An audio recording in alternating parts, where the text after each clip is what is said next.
Yo, what's good? It is your girl Just Shaz back with another video. Doesn't your girl look cute? Also, first off, earrings. Look at this. Look at this. Your girl did her own hair, okay? Got muscles now.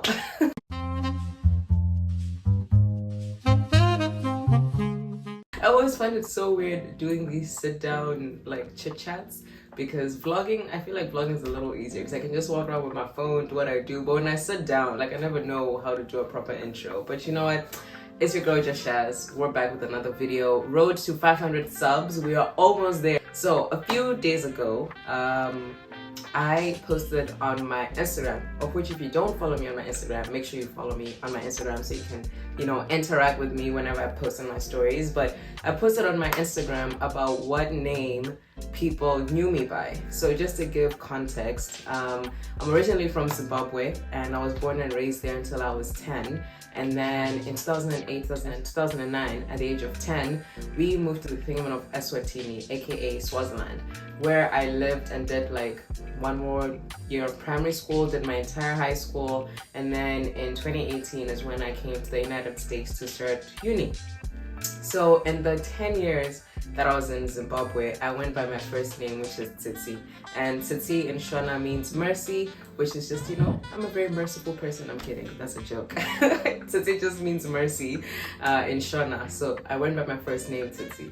And 10-year-old me, when we were moving to Swaziland, in the first week when I was in primary school, people were struggling to pronounce the name Tsitsi. I had multiple variations. So 10-year-old me was annoyed. And I was like, you know what? I'm just gonna go by my middle name now because it's much easier. So I went by Sharon literally from 10 years old until I left for uni at 19. And then, but all these people who knew me in Swaziland, who still know me in Swaziland, know me as Sharon, and all the primary school friends I have from Zimbabwe know me as Tsitsi. But then when I came to college, I was like, I'm not about to go across continents, across oceans with an entire white name to this white main country. I'm not doing that, especially since I have the choice to be able to switch it out. So when I was coming to uni, I made the decision to just go by Tsitsi Makufa. I was like, I want people to know that I'm not from here the moment that I enter the country.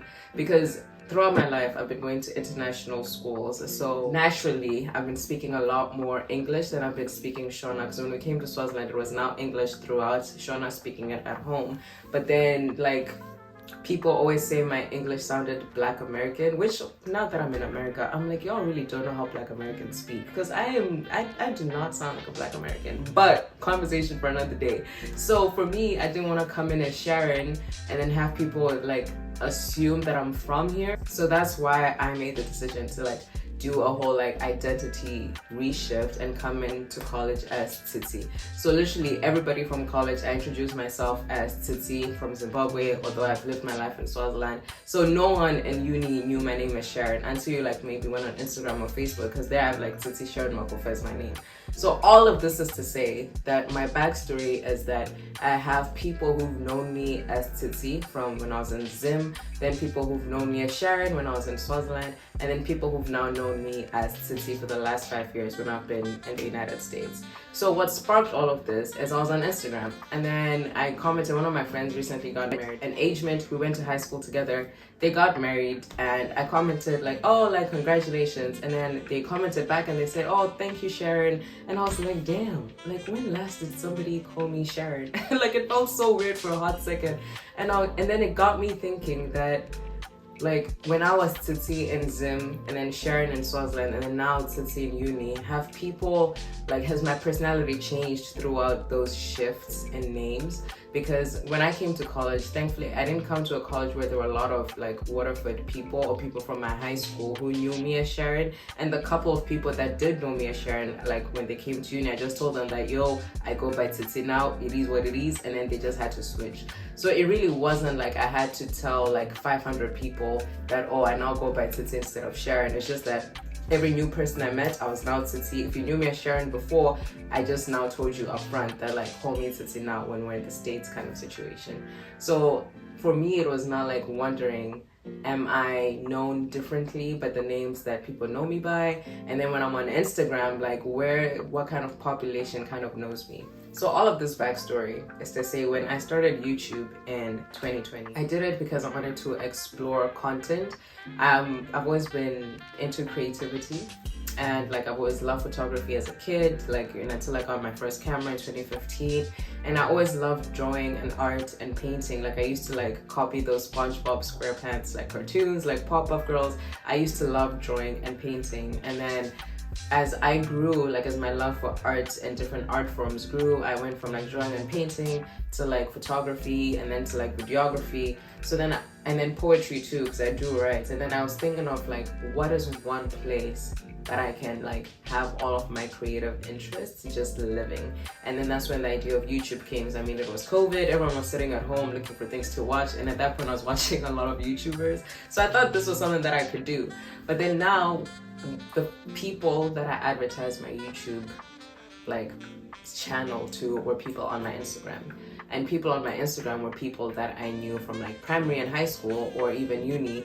And not that I wanted to be a different personnel on YouTube, but then it got me really like shy and reserved, because like there were things that I wanted to do on on YouTube, but then I was all up in my head thinking that there are people that have known me a certain way that are now gonna be seeing me. Because I mean, it's different when you know me in uni and you're seeing me every day and you're seeing the person that I am now, when you haven't known who I was in primary school or in high school, because you now don't have any ideas of me besides what I'm giving to you now. So same thing with high school, like you were in high school with me and you remember the Sharon that you knew then, but then now like as Titi uni, like I know that I had gone through some changes and I'm not like completely the same person anymore. Not that I'm completely different either, but I was now all up in my head like there are gonna be people that will see me on YouTube and be like, this is what Sharon is doing now, this YouTuber. So it just got me all up in my head. And then in 2020 is when I wrote this poem called Hypocrisy and Change. At this point, I hadn't even started my YouTube channel. I think my YouTube channel, I started at August 2020. That's when my first video went out. And I wrote this June 14th, 2020. So you can see that there was just a whole lot going on in my head to get to this point. So I'm gonna read the poem out.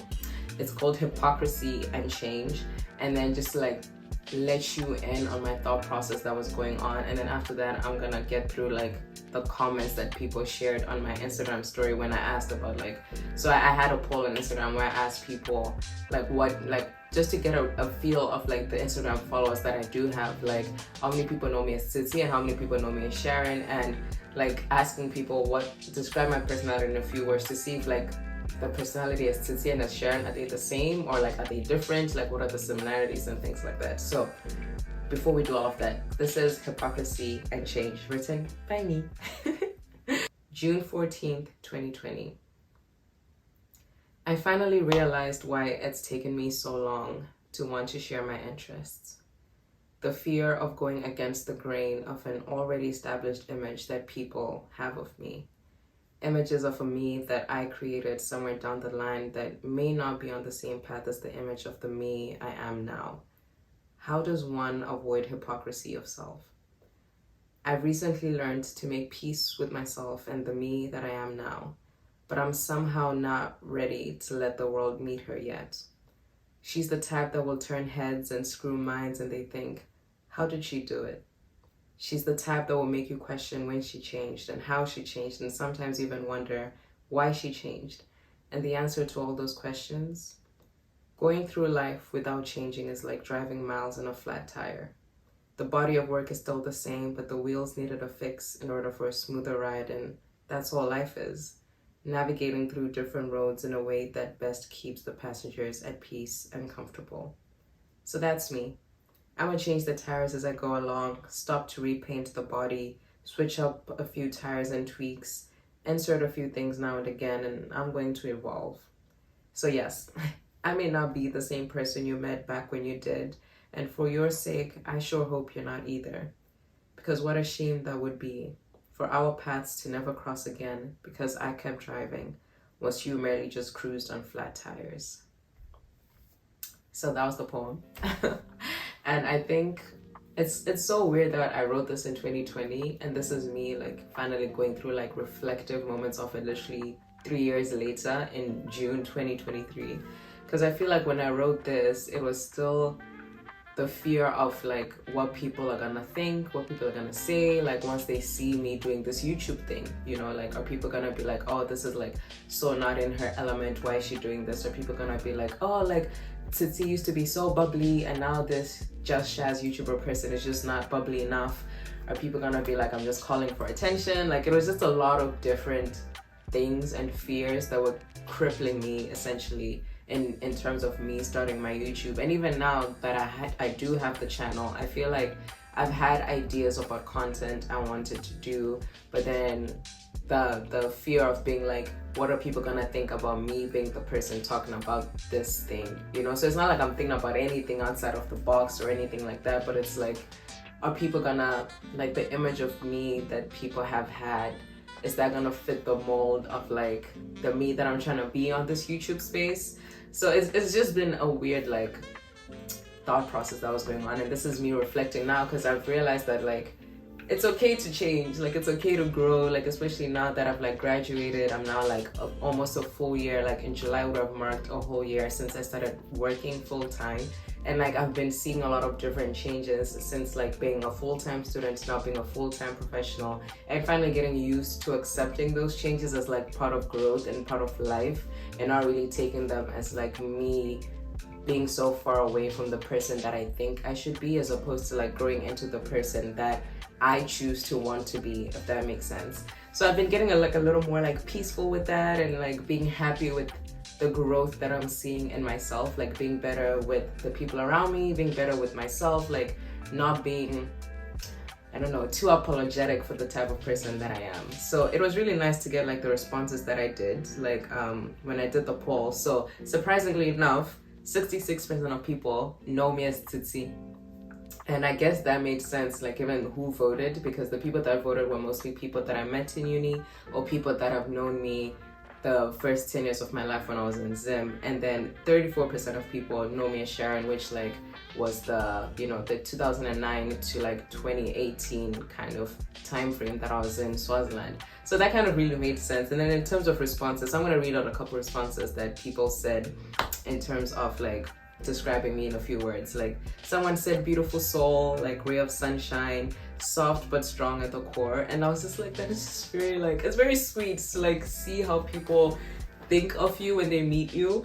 One surprising one that I had was someone that said very serious, strict, introverted, doesn't hang out with people, knows how to dance though. Like, I know the person who commented this. This is Daryl. And Daryl, this is like a shout out to you, because I'm like, when we first met, this is someone that I met in freshman year, and I was very introverted. That I was, but I've also always been an extroverted introvert, where like if I'm around people I can be cool, but I'm also happy to like not be around people if I don't need to be. But I also thrive with energies if I am around people. But him saying knowing how to dance is a lie, because I know that's just capping. That's just him like coming from my jugular, because I cannot dance to save my life. So Daryl, I don't know why you that was your comment. But anyways, other people said animated, sincere, and sharp, and the warmest, most loving weirdo I've ever met. And that is true. Like I've always been a weirdo, but I also try to make people feel warm when they're around me. So that was just really nice. Other comments, someone said like supporting and caring, and someone put like a huge smiley face with like teeth and everything, and they were like, this is how best I can describe you. You have the most gorgeous smile, which I'm like, that is very sweet, thank you. And someone said like bubbly, energetic, and friendly, personality is sunshine, and you always seem grounded, present in the movement, fun, super nice, and I remembered you always smiling, and very nice person, and one of my sister's close friends. Someone said radiant, and other words that kept coming up were like energy, smiles, caring, bubbly, fun, beautiful, gorgeous, amazing, and one of the kindest people I know, bubbly, boss bee, humble, kind, loving, sweet, friendly, charismatic, lovely, kind. So I kept seeing a lot more similarities than differences. Like the one difference was just Daryl's comment being like, I could dance, because I'm like, what is that? And also him saying like strict and introverted, because when I came to college I wasn't really like, I was still very shy, I think, when I came to uni. So like that comment still makes sense, but it was also really nice to like know that people still think that I was like a supportive person, a caring person, like bubbly, because I feel like I whenever I meet people, I try to make them feel at home, because I was always a new kid quite a lot. Like I've been to 7 schools my entire life, so like a lot of people, like I've been to like 1 primary, 1 high school, 1 college, whereas for me, like because of the move from like Zim to Swaziland to like, you know, uni and everything, like I've been to like 3 preschools, like 4 primary schools, and then at least 1 high school, and then 1 college. But other, like in my earlier stages of life, we moved around a lot in terms of schools. So I was always the new kid, and being the new kid sucks because everyone already has like a clique of friends, and then you just have to like insert yourself and be like, hi, please be my friend, please. So it's always been like a weird situation. And so anytime that I'm in a space, I try my best to make, you know, like if I see anyone on their own, I like try to make them know that they have a friend, or like if I'm around any place or gathering, I try to make sure that everyone feels like they have somebody, because I know what it feels like to not have anybody when you're in a space, given that I've been like the new kid so often. So that was just really nice to know that people with Tsitsi or Sharon in their memory, like they're still seeing me as like someone who's bubbly, caring, nice, and like someone with like, you know, genuine energy coming through, because that's what I do try to do. So I guess in a nutshell, okay, you probably want to notice the point of this video. The point of this video was for me to like finally acknowledge that it's okay to grow, it's okay to go through changes, and to like be, not to be held back by the fear of like the image of yourself that you think other people have of you in their minds, and like being afraid to like divert from that. Because otherwise, like, you're gonna be a still image, maybe that's the correct way, you're gonna be a still image in people's heads, but like your life is not a still image, it's a motion picture, right? It's a movement, it's a video. It's like if you could have your life as like a movie, right? It wouldn't just be a still image, it will be a movie. And in any movie, we always see character growth. We see like when they're like a little shy person in the beginning to like this heroic person emerging out at the end of a movie. So I feel like now being able to see myself growing, and being able to see myself as like a human that is like evolving through different, like life's different transitions and life's different phases and seasons, I'm like accepting that growth a lot more, and just not allowing the fear of like an image that people had of me, or that I think people have of me, to like hold me back. Because I think that's what's been holding me back quite a lot, like being a people pleaser and wanting to make sure that I'm still like making that image that people have of me happy, and instead of like just doing what I want to do and acknowledging those phases in life as they come. So that, if you stayed through this whole video, that is the whole point of this little rant, okay? I think it's just been, yeah, like 2023 has been a year of growth, and a year of like a lot of clarity, a lot of like accepting changes for what they are and what they're not, and just me actively trying to be the best me that I can be for myself, for those around me, and like literally working hard every day to not let the fear of certain things hold me back. Like even being on Instagram, like I find it so weird how people can just like pick up their phone and post an Instagram story. I'm like, how? But then yet I am here like trying to do this YouTube thing. So like trying to not be so shy in spaces because of like thinking that how is so and so gonna like, what is so and so gonna think if they see me doing this thing now that I never did before. It's like, so what, you know, if that's the way that they're gonna see it and think, then so be it. Way easier said than done. I know I'm saying that as if I have it all figured out, but I don't. But anyways, that was just my little conversation with myself and thoughts, and kind of sending them out to the world and to you guys, okay? Anyways, thank you for watching this video. I appreciate all the love and support. Road to 500 subscribers, and yeah, we're gonna be a lot more consistent on this channel, like I promise. I'm trying to hold myself accountable to that, and to actually do that. For now, try to expect a video on Sundays or every other Sunday. Just, I don't know, we're gonna make this YouTube thing work. But anyways, I will catch y'all in the next video. Peace and love. Mwah. YouTube, what a tough space. I don't know if I said anything.